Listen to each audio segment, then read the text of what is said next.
നമ്മുടെ മസ്താനി എയർപോർട്ടിൽ എത്തിയിട്ടുണ്ട്.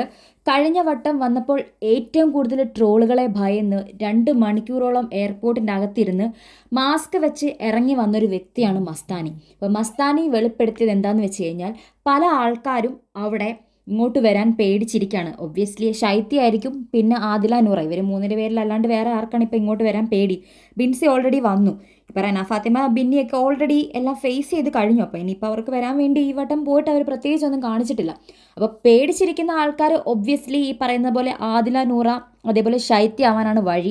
അപ്പം മസ്താനി പറയാണ് അങ്ങനെ ആൾക്കാർ അവർ പേടിച്ചിരിക്കുകയാണ്, അപ്പം നിങ്ങൾ ഒരിക്കലും അവരെ ഇങ്ങനെ ബുദ്ധിമുട്ടിക്കരുത്, അല്ലെങ്കിൽ ട്രോള് ചെയ്യരുത്, അല്ലെങ്കിൽ ഇങ്ങനെ സോഷ്യൽ മീഡിയയിൽ ഇട്ട് വലിച്ച് കീറരുത്. അതൊക്കെ ഞാൻ ഒരുപാട് അനുഭവിച്ചൊരു വ്യക്തിയാണ് ഞാൻ. അപ്പോൾ അതിൻ്റെ ഒരു വിഷമം എനിക്ക് എത്രത്തോളം ഒന്ന് മനസ്സിലാവും. അപ്പം നിങ്ങൾ ഒരിക്കലും അതൊന്നും ചെയ്യരുത്. അവർക്ക് എന്തോരം പേടിയാണെന്നറിയാമോ, അവർ ശരിക്കും ഭയന്നിരിക്കുകയാണ് ഇങ്ങോട്ട് എത്താൻ വേണ്ടിയിട്ട്.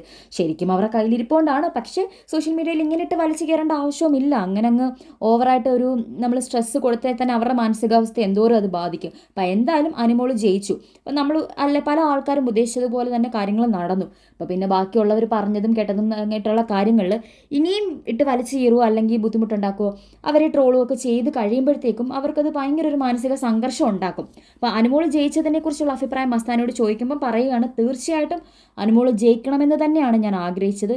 അതെൻ്റെ വലിയൊരു ആഗ്രഹമായിരുന്നു, അത് തന്നെ നടന്നു. മസ്താനിക്ക് ആക്ച്വലി ഈ ബൈറ്റ് ഒന്നും കൊടുക്കാൻ വലിയ താല്പര്യമില്ല. കാരണം ഇതേ മീഡിയക്കാരാണ് മസ്താനി കഴിഞ്ഞ വട്ടം ഇറങ്ങി വന്ന ടൈമിൽ മസ്താനി ഒരുപാട് അറ്റാക്ക് ചെയ്തത്, പേഴ്സണലി ഹറാസ് ചെയ്തത്, ഒരുപാട് കളിയാക്കിയത്. ആ കളിയാക്കലും അതും ഇതൊക്കെ അനുഭവിച്ചിട്ടാണ് മസ്താനി കഴിഞ്ഞ വട്ടം ഇവിടെ വന്നത്. പക്ഷേ ഈ വട്ടം മസ്താനി തിരിച്ചു പോയി എല്ലായിടത്തും ക്ഷമ ചോദിച്ച് നല്ല രീതിക്ക് മസ്തിയുള്ള മസ്താനിയായിട്ട് ഇറങ്ങി വന്നിരിക്കുകയാണ്. പക്ഷേ മസ്താനി പറയുന്നുണ്ട്, എനിക്ക് ഇങ്ങനെയൊന്നും ചെയ്യാൻ വലിയ താല്പര്യമില്ല, എന്നെ ഒന്ന് വെറുതെ വിടുന്നൊക്കെ പറയുന്നുണ്ട്. എന്തായാലും അനുമോളെ നല്ല രീതിയിൽ സപ്പോർട്ട് ചെയ്തിട്ടുണ്ട്. അതേപോലെ തന്നെ മറ്റുള്ള ആൾക്കാരെ നിങ്ങളിങ്ങനൊന്നും ചെയ്യരുത്, അറ്റാക്ക് ചെയ്യരുത്, എനിക്ക് വന്നൊരവസ്ഥ വേറൊരാൾക്കും നിങ്ങൾ ഉണ്ടാക്കി കൊടുക്കരുത് എന്നുള്ള രീതിയിൽ മീഡിയക്കാരോട് നല്ല രീതിയിൽ യാചിച്ച് മസ്താനി പറയുന്നുണ്ട്.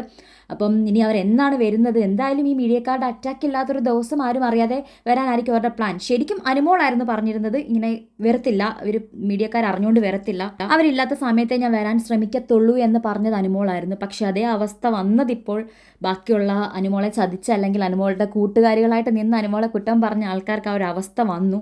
അപ്പോൾ എന്നാണ് ഇനി ആദില നൂറ ശൈത്യമൊക്കെ ഇനി വരുന്നത്, ഇവരിങ്ങനെ ഫേസ് ചെയ്യും എന്നുള്ളത് നോക്കാം.